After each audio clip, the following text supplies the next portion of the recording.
My fellow Americans, my name is Brandon Tate, and I hope you are having a wonderful and safe 4th of July with all of your friends and your loved ones, celebrating the birth of this country, the US of A. But seriously, please be safe. Do not spend your 4th of July down at the emergency room or in a police station. But nonetheless, as the 4th of July always comes with a lot of fun festivities wherever you might find yourself in the United States, you might be thinking that I would also hop on the train and, come up with a little festive video to go along with that. Unfortunately, I'm sorry to tell you, this is not really going to be quite a festive video. So here's a quick little history lesson to get started. The national anthem in the United States is a little number called the Star-Spangled Banner. This was written by a lawyer and poet named Francis Scott Key, who in 1814 was observing the Battle of Baltimore in the Baltimore Harbor area in Maryland during the War of 1812, where the British ships at the time were just hammering the place up. And he happened to be so awestruck by the US flag at the time, which had 15 stars and 15 stripes, happened to be raised up high during the American victory in that battle. And the great result of what Francis Scott Key came up with is he wrote a 4-stanza poem, though as we commonly know with the Star-Spangled Banner today in the United States, it's only the first stanza of the poem that's musically played or sung. And just to fully acknowledge this, there is a running debate still today about the later stanzas of the poem and some choice of words, to say the least. That's not what this video is about, though. We're not covering that, but I will acknowledge that that's there. But going back through a very quick progression of history, it really wasn't until about the 1800s that the Star-Spangled Banner kind of became associated with American patriotism and being played as a song to kind of go along with that. But finally then in 1931, just as the Great Depression had gotten started, the Star-Spangled Banner was made the official national anthem of the United States of America. And with that action in 1931, of course, the Star-Spangled Banner has been the definitive music of American patriotism, and also to be real, in various forms of protest as well, keeping in line with the spirit of the First Amendment. But then for someone like me, as both a musician and an avid sports fan, you can go to any sports event in the United States, the Star-Spangled Banner will be played right before the competition kicks off for the day. And whether it's your average regular season game, an all-star break, a playoff series or the like, or as probably most popularly known in the United States, the National Football League Super Bowl, there have been tons of people who have come through and delivered really epic performances of the Star-Spangled Banner. Though if we're specifically going to talk about Super Bowls here in the United States, personally, for me, I really think it'd be really hard to try and top the performance Whitney Houston gave of the Star-Spangled Banner during Super Bowl 25. But really now, here's where the music side of this video comes into play. What you will observe 99.999% of the time you see a performance of the Star-Spangled Banner, like at a sporting event and such, is that it is sung or played in a major key. This is a major key alert. I'm not gonna hit you with a lot of, music theory stuff because that's still not really my strong suit, but major keys are often associated with music that is uplifting, has a lot of happy emotions to it, and with the Star-Spangled Banner being the US national anthem, it makes sense that you would play it in a fashion that, instills a sense of pride and joy in being a US citizen. And to go with that, a few years back, this isn't my first go with the Star-Spangled Banner, I did a rendition of the Star-Spangled Banner using an 8-string guitar, but that was the major key version of it. This video is not a major key version of the Star-Spangled Banner. This is a minor key version. Minor keys are often more associated with music that is tended to be moody, sad, somber, full of existential dread, and ultimately that's what I'm playing in this particular video.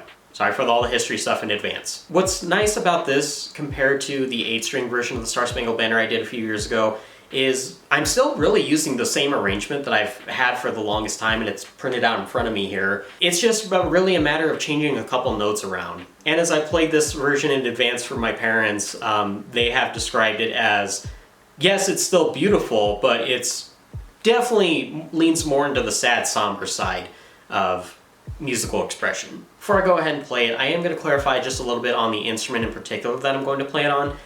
This little tiny guitar, as you probably have observed already, this is a Yamaha, I forgot the model name, hang on. It's an APX T2, and what this is, it is a 3/4 scale guitar. Essentially what that means, it's 3/4 the size of your typical, say, acoustic guitar. Specifically, I own this guitar because I was doing a little experimentation with playing songs and chords and such in higher tunings. Normally what you'd see if you are like an acoustic singer-songwriter type and you want to play something in a higher key or register so that your chord shapes fit whatever you're singing to, you use one of these. It's a capo. I hate these. That's a story for another day. But essentially what a capo allows you to do is you can latch it on to one of the frets on your guitar, and then your chord shapes stay the same, but you can play however you want to from there. This particular guitar though is not tuned to E standard. Like I mentioned, it is tuned up, and it's specifically tuned up to G standard. So essentially it's the same tuning as if you put a capo on the 3rd fret of your guitar that's strung in E standard. And through that I discovered that this particular guitar with its higher tuning and actually shorter length, this has actually been my go-to guitar for playing a lot of pretty classical stuff if I ever have the time and want to experiment with that. I usually will grab this one first because it's so much easier to do. If you have any interest in playing classical music, I probably would recommend getting a 3/4 size guitar. Even if you're a full-size adult, it's not a big deal. It likely, I feel, would help you out because you might have some crazy stretches wherever you're trying to play your tunes. So with all this in mind, and noting that my arrangement of the Star-Spangled Banner is the same as I've used previously with just a couple notes changed around, let's go ahead and hear the Star-Spangled Banner in a more sad and somber fashion in a minor key, specifically in G minor.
Thank you for watching this video, everybody. I truly hope you enjoyed it as a part of your 4th of July.